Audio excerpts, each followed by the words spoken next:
It's a great honor for me to join the Convoco Forum and to discuss with you the implication of the rise of China to the world.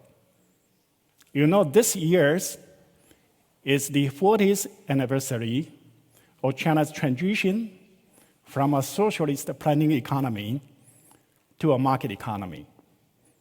And if I want to choose a word to describe the achievement of China in the past 40 years, the only appropriate word is miracle.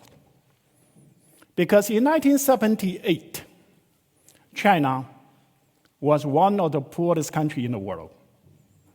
According to the World Bank, its per capita GDP was 156 US dollars. And we know that the poorest continent in the world is sub-Saharan Africa. And in 1978, the average per capita GDP in sub-Saharan African countries was 490 US dollars.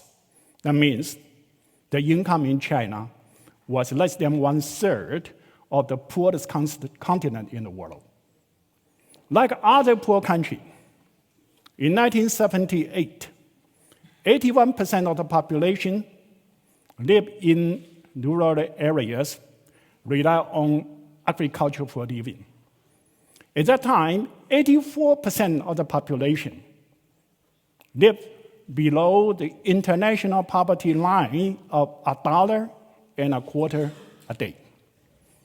China at that time was also a very inward-looking country. Export was only 4.1% of China's GDP. Import, 5-6% of China's GDP. Combined, it was 9.7% of China's GDP. It means 90% of the production in China did not link to the global market at all. And at that time, 75% of China's export was either agricultural product or processed agricultural product. And starting from that humble basis, from 1978 to 2017, last year, the average annual growth rate of GDP in China was 9.5% per year. And in the human history, we did not see any country, any region to have such a high growth rate to be sustained for such a long time. And China's growth rate of trade was 14.5% per year, even better than the GDP growth rate. And with this dramatic growth rate, certainly China was transformed. In 2009, the GDP in China overtook Japan, so now China is the second largest economy in the world. In 2010, China's export overtook Germany to be the largest exporter in the world, and more than 97% of the export was manufacturing goods. And in 2013, trade in China means import and export. Combined, China overtook US to be the largest trading country in the world. And measured by purchasing power parity, in 2014, the economic size in China overtook US to be the largest economy in the world. And last year, the per capita GDP in China was 8,640 US dollars. So China now is a high middle income country. And during this period of time, more than 700 million people got out of poverty. China, a single country, contributed to more than 70% of the global reduction in poverty. In fact, if we exclude China, then the poor people in the world in the past 40 years continue to increase instead of decline. And during this period of time, certainly, many other socialist countries also transit from a planning economy to a market economy. Unfortunately, most of them, their economy collapsed, stagnant, hit by crisis all the time. And during the past 40 years, in spite of repeated prediction of the coming collapse of the Chinese economy, but so far, China is the only economy in the past 40 years which did not have any internal driven financial crisis yet. So in this presentation, I'd like to share with you how come it was possible for China to have such a remarkable economic performance in the past 40 years during the transition from a socialist planned economy to a market economy. And I also like to analyze how come it was impossible for China to have a similar performance in spite of the same people, the same government, the same territory. How come it was impossible for China to get out of poverty before 1978? And how come during the 1980s, 1990s, most of the socialist countries were also on the transition path? Not only the socialist country, actually all the developing countries in the 1980s, 1990s were all on the process of opening their economy from the government that grows to market economy, but the majority of them collapsed stagnant. And how come China was able to maintain stability and dynamic economic growth? And then I want to draw some lessons from this kind of comparison of China's performance with the performance in other transition economies. Regarding the first question, how come China was able to maintain such a high growth rate for such a long time? We need to understand the nature of economic growth. The nature of economic growth was continual rise of the income, which based on the continuous improvement of labor productivities. But how to improve the labor productivities? You need to have a technological innovation on the existing sectors, and also you need to have a new, higher value-added industries so you can reallocate the resources from old value-added industry to higher value-added industry. That is industrial upgrading. And this kind of mechanisms are the same for high-income country or a developing country like China. But for the high-income country, that means their incomes are on the highest level in the world. That means their labor productivities are on the highest level on the world. It also implies the technology they are using today are the best. The industry they produce now have the highest value added in the whole world. And for them to have a technological innovation and industrial upgrading, they would have to invent the new technology, the industry by themselves. And invention, if you are successful, certainly it's a good thing. But it's very risky. It requires huge capital investment. And empirically, after the end of the 19th century to now, high-income countries rely on invention for technological innovation and industrial upgrading. On the average, they achieve 3% to 3.5% growth rate per year. For a developing country, we have something Gershon Krohn described as the advantage of backwardness. Because for a developing country, the low income labor means low labor productivity, poor technology, low value added. In the process of technological innovation and industrial upgrading, they can learn from the experiences of high-income countries to reduce the cost of technological innovation and the risk of technological innovation. So theoretically, if a developing country knows how to tap into what Gershon Krohn described as the advantage of backwardness, then this developing country should be able to grow faster than the high-income country. How fast is an empirical issue. After the Second World War, among the 200 around developing economies, 13 of them find out a way to tap into the potential of advantage of backwardness, achieve 7% or more.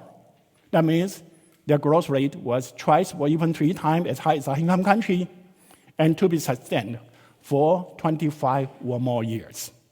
China became one of those 13 economies after 1978. So my answer to the first question is very simple. It is because the advantage of backwardness enables China to have such a dramatic economic performance. But it becomes a puzzle because the advantage of backwardness has been there for centuries. How come China will not benefit from that potential? It was because China gave up the potential voluntarily. Because after 1949, when China established the socialist government, the goal of the revolution in China was to make the people as rich as a high-income country, the country as strong as the advanced country. How can you make the people as rich as a high-income country? You need to have the same income. You need to have the same labor productivities. And if you want to have the same labor productivities, you would have to develop the similar advanced industry immediately. And how can you make your country as strong as the advanced country? Certainly, you need to have the military capacity. And the military capacity based on the military industry. And we know that those kind of military industry were also the advanced country in the high-income country at the time. So after the 1949, China had the socialist revolution. The Chinese government wanted to develop those kind of advanced industry immediately in the name of overtake Britain in 10 years, catching up the US in 15 years. And when China wanted to develop those kind of advanced industry immediately, well, on the one hand, all those industries were protected by patent. You cannot just borrow. You cannot just imitate. You will have to at least pay the cost. But those kind of industries were related to military industries. So even China wanted to pay for the technology, China won't be able to license those kind of technology. And as a result, China would have to reinvent the wheel. And so China gave up the advantage of backwardness, voluntarily. Not only so, those kind of industries were very capital intensive. And China at that time was a poor agrarian economy. Capital was very scarce. China did not have competitive advantages in those kind of advanced industries. And as a result, firms in those kind of advanced industry were not viable in an open competitive market. Unless the government gave those kind of firms all kind of protection and subsidies, otherwise, no one wants to invest in those kind of sectors. Or even you invest in those kind of sectors, you cannot survive. As a result, the government adopted all kind of ways to subsidize, protect those kind of industries, and with all kind of distortion intervention to the market. Certainly, with those kind of systems, China was able to build up modern industrial complex. But the result was that misallocation of resources, the efficiency was very low, and China gave up the advantage of backwardness. And that was the reason why, before 1978, the economic performance in China was so poor. Only after 1978, China changed the development strategy. started to develop labor-intensive industries which were consistent with China's comparative advantages. Since they were consistent with China's comparative advantages, it's possible to transform them into China's competitive advantages, and China can grow very fast. And with the growth and export, China accumulates capital, and China can upgrade the industries. And during the industrial upgrading, China can benefit from the advantage of backwardness. So the reason why China performed so poorly, it was because wrong ideas. But actually, this kind of development strategies was common after the Second World War. Because all the socialist countries, that follow this kind of heavy industry-oriented development strategy, try to build up those kind of heavy industry on the basis of a poor agrarian economy. Certainly, they have similar distortion, similar problem as China had, and a similar poor economy. But not only China or a socialist country. After the Second World War, most developing countries gaining political independence. They started to pursue their modernization, and at that time, the understanding of modernization was industrialization at the same level as high-income countries. So they all adopt some kind of import substitution strategy, and at that time, the prevailing ideas for economic development was structuralism. At that time, the idea was, there were a lot of market values. So if a developing country wanted to develop those kind of advanced industry, the government need to allocate resources, mobilize resources directly to develop those kind of heavy industries. Similarly, they all gave up the advantage of backwardness, and they all have poor economic performance. And so when China started to have the transition in 1978, in 1980, 1990s, no matter a developing country was socialist or non-socialist, they all have similar transition from a government economic growth to a market economy. However, the performance in other countries was the collapse of the economy, the stagnant of the economy, and hit by the crisis all the time. Some economists carefully analyzed the economic performance of the transition economy in socialist and non-socialist in 1980 and 1990, and they found the average annual growth rate of the developing country in the 80s, 90s was lower than the average annual growth rate in the 1960s and the 70s. And not only so, the frequencies of the crisis in the 1980s and 1990s were even higher than the frequencies of the crisis in the 1960s and the 70s. So some economists refer the 1980s, 1990s as the lost decades for the developing country. What's the problem that China wants to address? Are the same as the problem other transition economies wanted to address. But how come China performs so good, stability and dynamic economic growth, and other economies collapse and hit by crisis all the time? Again, it was wrong ideas. In the 1980s, 1990, when the socialist country or other developing countries started transition, the prevailing idea at that time was neoliberalism.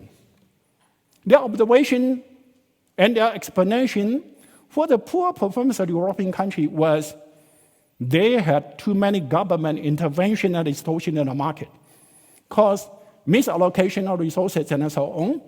And so the ideal transition at the time was to adopt the Washington consensus reform, privatization, marketization, stabilization, liberalization, immediately with a way called Big Bang or structural peace. Intention was good, to build up a well-functioning market economy, like in a high-income country.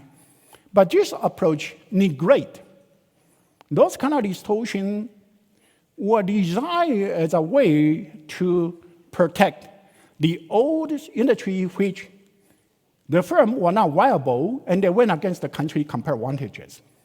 And if you remove all the distortions simultaneously, those firms would go bankrupt, causing huge scale of unemployment and social political stability. And without the social political stability, how can you develop an economy?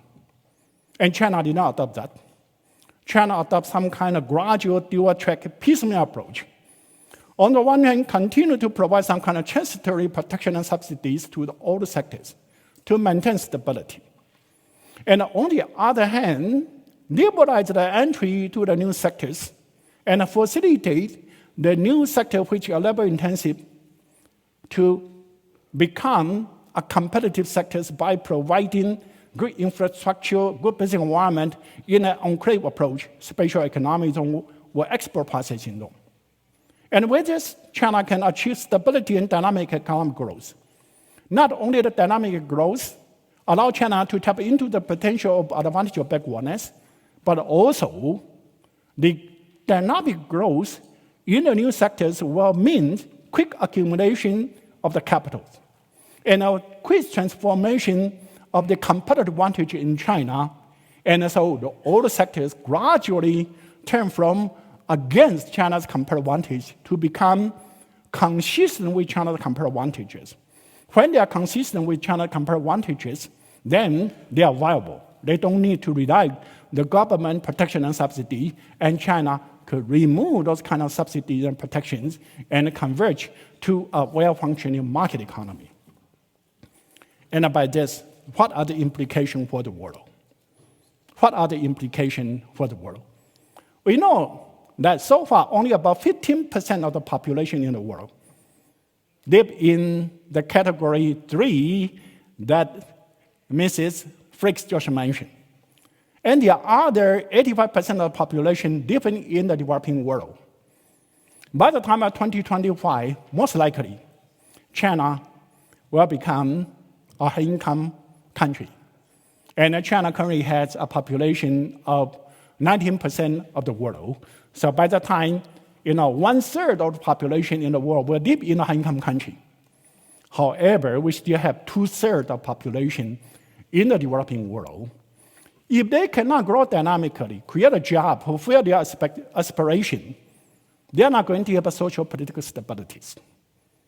And if they do not have social political stability, we will not be able to stop the refugee to come from Africa or other low-income country to high-income country. And that will cause all kind of social political tension in the high-income country also. And from the analysis that I just described, I think all the developing countries should be able to grow dynamically and to convert themselves from low income to middle income to high income within 1 or 2 generations, if you have the right ideas. What are the right ideas? On the one hand, in the economic development, you need to develop the industries which are consistent with your competitive advantages. So you can competitive, you can create a job, you can grow, and you can tap into the potential of the advantage of backwardness. That's one thing. And secondly, in the process of economic development and a transition, you need to be pragmatic. Certainly, the goal of economic development is to reach the high-income country. And if you want to reach the high-income country, certainly you need to have the same type of advanced industries. But you cannot jump to the advanced industry immediately. You should start with more traditional labor-intensive industry in the process of development. And all the country must have some kind, inherit all kind of government intervention or distortion due to the wrong ideas in the past. And in the transition, certainly you want to establish well-functioning market economy like in an advanced country. However, you need to manage the transition because a lot of distortion, they are there because they have some reason to be there. And so during the transition process, you also need to be pragmatic. You need to create a condition to allow the well-functioning market economy to have the economic foundation. And in the process of the transition, you also need to manage the transition, although we know the final goal is well-functioning market economy, but in the process, you may allow the government to have some kind of distortion, some kind of interventions. And will they be able to do that? I think it depends on whether they can change their paradigms or not. So far, only a few developing economies were able to develop successfully. Most of the developing countries, they failed in their development attempts. And the reason they fail, because they always use high-income country as reference. They always look at what the high-income country have, advanced industry, and what they do not have, advanced industry. And they were advised to build up the advanced industry immediately. Or they were, use high-income country to look at what the high-income country can do well. They have well-functioning market economy, and the developing country did not have well-functioning market economy. They were advised to build up well-functioning market economy immediately. The intentions are always good, but the result were very poor. And if a developing country want to tap into the advantage of backwardness and to manage the transitional development process, they need to change their references. They need to look into what they have now.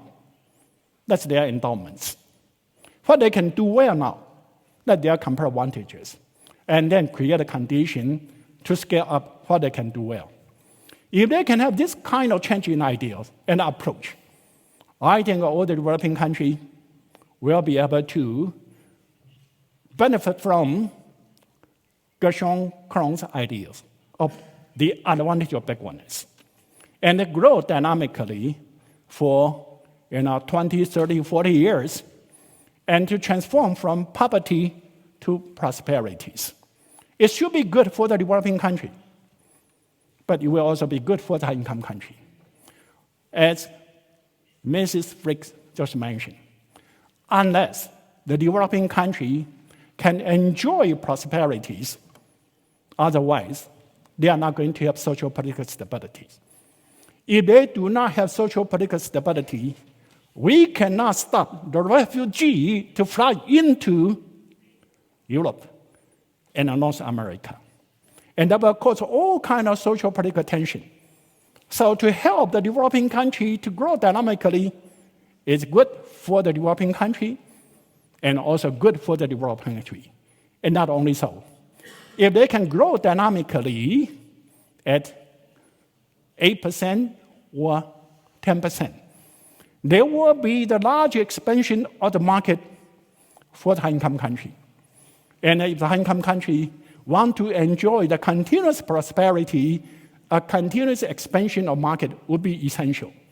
So I hope Convoco Forum will contribute to the coming of that good days for the whole world, that prosperity for the high-income country and the prosperity for the developing country as well. Thank you. Christoph Paulus, just in order to confirm with the rules. It was extremely interesting what you were telling, and your last statement that Convoco might add to the growth of the entire world is a wonderful wish, and we all should try our best to conform with this idea.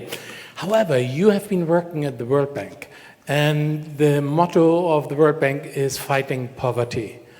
So in the 2 years you have been there, what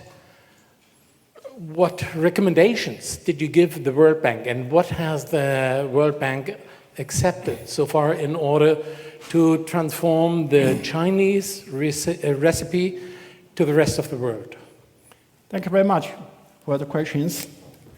And I spent 4 years at the World Bank from 2008 and 2012. I had a lot of respect to my colleagues at the World Bank. They are all very devoted to the mission of our world free of poverty. They have good education. They have very good education, and they all have very good intention. But if you look at the result, very disappointing. Since the Second World War, there were only 2 low-income economies to transform into high-income economies. One was South Korea. The other one was Taiwan, China. And as I mentioned, mainland China is most likely to be the third one by the time of 2025. And in the 1960s, there were 101 middle-income economies in the world. By the time of 2008, only 13 of them transformed into high-income economies. And among these 13 middle-income economies to be transformed, 8 of them were European countries surrounding Western Europe. The gap of income was small to begin with, or oil-producing countries. And the rest of 5 were Japan, Korea, Taiwan, China, Hong Kong, China, and Singapore. So that means after the Second World War, most of the developing countries were trapped in poverty. In spite, they have a lot of intention for the development. In spite that they receive all kind of support from multilateral development institutions like World Bank, United Nations Development, UNDPs, or bilateral development, institutions like German Development Agency and DFID and so on. But they were not successful. The reason why they are not successful, as I mentioned, they always use the high-income country as reference to look at what the high-income country you have, to look at what the high-income country can do well, and advise the developing country to own what the high-income country have, to behave like the high-income country. The intentions was good, but the result was disappointing. And my colleagues at the World Bank, they followed that approach because they were educated by the prevailing theories. The prevailing theories are always coming from high-income countries and take the high-income country condition as preconditions. But if you go to a developing country, they do not have those kind of conditions. And so if you apply the theory from the high-income country to a developing country, it's a recipe for failure. We need to have new theories. And that's what I tried to do in the last decades. And I brought some book, The Quest for Prosperity, Going Beyond Aid, to describe how the developing country can do well. And certainly, I also want to inform my colleagues in the World Bank, use those kind of resources in the right way, you can create miracles in the developing world. And it's possible. After I finish my tenure at the World Bank, I continue to work in a personal capacity to help African countries. And I'd like to report, my recipe worked very well. Immediately create success example and give the confidence and dynamism to the nation, like Ethiopia and so on. Thank you very much for your questions. Thank you. Lucio Baccaro. Lucio Baccaro. I'd like to join my colleague here in thanking you for a very interesting presentation. I would like to exploit both your past role as chief economist of the World Bank and as leading Chinese economist to ask about your views about the role of the state in development. Yeah. Let me preface this. I mean, for a long time, including the World Bank, had a minimalistic view of the role of the state. The state has to put property rights in place. Then there were second generations interventions, for example, ensuring human capital. But given your background, what is your view of what the state can do in development? Well, I think that for this question, economists from Germany should be able to answer this question very well. You mentioned the Chinese experiences. I say it was not Chinese experiences. It was the experiences of all the successful transforming economy. If you read Frederick List, if you look what Germany did in the late 18th, 19th century, the late 19th century and in the 20th century, and even now, the Industry 4.0, how much role your state played? And you were a successful country, right? I think it's a pity. The global intellectual agenda was dominated by Anglo-Saxon. And the lesson from Germany and other catching up economy were not really appreciated. So my answer to you and to you are the same. It was not the experience of China. It was the experiences of catching up economy. And in the economic development, not only in the catch up, actually you always need to have the market and the state to work together. The reason why you need to have the market, as I mentioned, to develop your economy according to your competitive advantage is very important. And to develop the economy according to a country's competitive advantages is a concept that is understandable to economists. For entrepreneurs, they do not care about competitive advantage, they care about profit. And how do you turn the competitive advantages as some kind of spontaneous choice of the entrepreneur? It's very important that you have some kind of right price system to reflect the relative abundance of capital endowments. If you are abundant in capital, capital should be relatively inexpensive. And if you are abundant in labor resources, wage rate need to be relatively inexpensive.